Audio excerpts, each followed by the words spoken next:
Hey Twisted People, it's your Twisted Woman here, Chauncey K. Robinson, and today I am doing a review of the Netflix original series Love, Death, and Robots Volume 2. Other worlds, naked giants, and robots gone wild clash in this anthology of adult animated stories. I mainly have one question. What happened?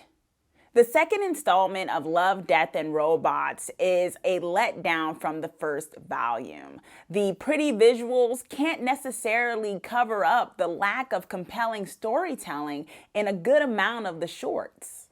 I really do love animation, particularly adult animation, because sometimes I think there are certain things that can be done in them that live action doesn't necessarily give us the space to, and especially add that to the humor or the themes and things that you can get in them. It can be so compelling, which is why I was such a huge fan of the first installment of Love, Death, and Robots. I even did a video ranking them because honestly, I thought they all were great, but I mean, there were some that was just so outstanding when it came to the series. And I can't help but think that this second installment just wasn't on the level of the first for a number of reasons. One of those reasons being the animation. Now, I know what you're going to say if you've actually seen these shorts. You're going to be like, oh, what are you talking about? These are like state of the art. Some of them you can't even tell that they're CGI animation. Yes, that is very true. This is the thing though. A good amount of them were the same kind of animation.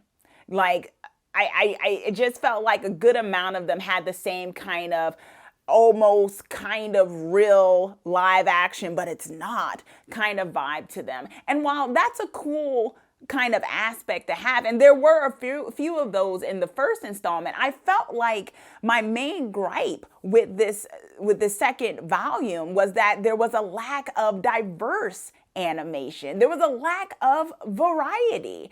And I felt like with this one, aside from a few, the artistic style wasn't as in your face. It wasn't as, edgy in the sense of the chances they were taking. It almost felt sort of safe, the style of animation with this one. And I was just like, for the first volume to be as drastic as it was with each new one. I'm thinking like Zima Blue and others, and then have this one just be kind of like very similar to each other was different, and not the good kind of different.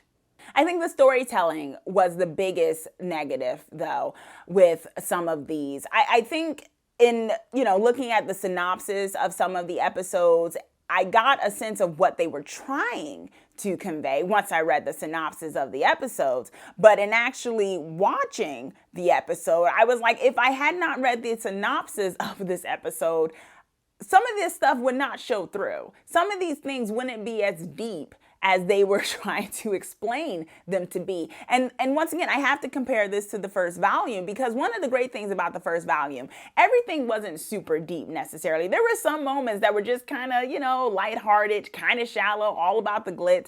And then there were those ones, more often than not, that even in the short 15 minutes or less that they had with you, it was impactful. Not just the messaging, but just the way they told the story and where they were going with it. And I just felt like these shorts lacked that. A lot of these shorts felt like moments more than they felt like they had a beginning, middle, and an end. It felt like a moment in time. And that can be fine if maybe only thing you're looking at is the visuals. But I think, to me, one of the things I loved about the first volume was because I thought it was the kind of this wonderful melding of artistic visual style with compelling, awesome storytelling in at a short time. And I feel like this one, along with the lack of true variety, I felt that it lacked.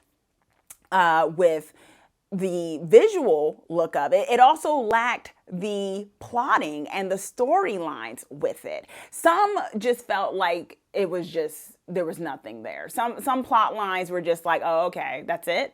That's the story? Cool. Okay, I guess I was just supposed to be staring at this cool looking thing for a while. Others were on the extreme end of that, were kind of just really preachy. And perhaps that has to do with the fact that the episode lengths were a lot shorter. I felt like I was able to get through this season a lot quicker than I was the first season. And that, in looking back on it, I actually went back and looked at some of the run times of each one. There were episodes in the first season that were like 17 minutes long, 15 minutes long, even though there were others that were like 8 minutes long and things like that. So it was kind of like a variety of time stamps too, right? There were some that were like 8 or 6 minutes, but then there were ones that were like 17 minutes. Then there were ones that were like 10 minutes. So there was a variety, and they all seemingly took the time they needed to tell their story. I felt like with this volume, I felt like some of these shorts needed a little bit more time to flesh out what they were trying to say, and others felt a little long for the fact that they weren't saying much at all. With that said, there were some that definitely stood out to me because, and I'm using the criteria of there was some really bold kind of way of visual art that was going on, plus the storyline was quite compelling. And those were 3 that really stood out to me. One of them being automated customer service, the other one being all throughout the house, and the third one being the tall grass.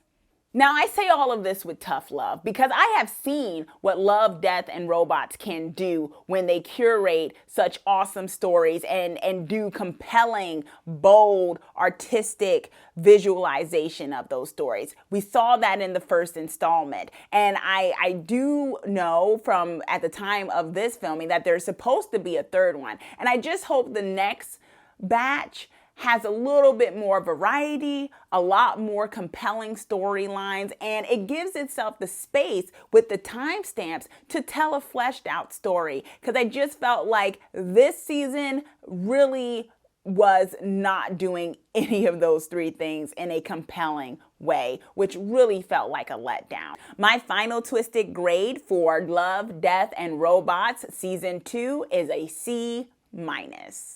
Comment down below and let me know if you've seen Love, Death, and Robots Season 2 and what were your fave episodes of this season. If you had any, let me know why. Comment down below. And also be sure to subscribe so that you are the first to know when I post my videos. Thanks for watching.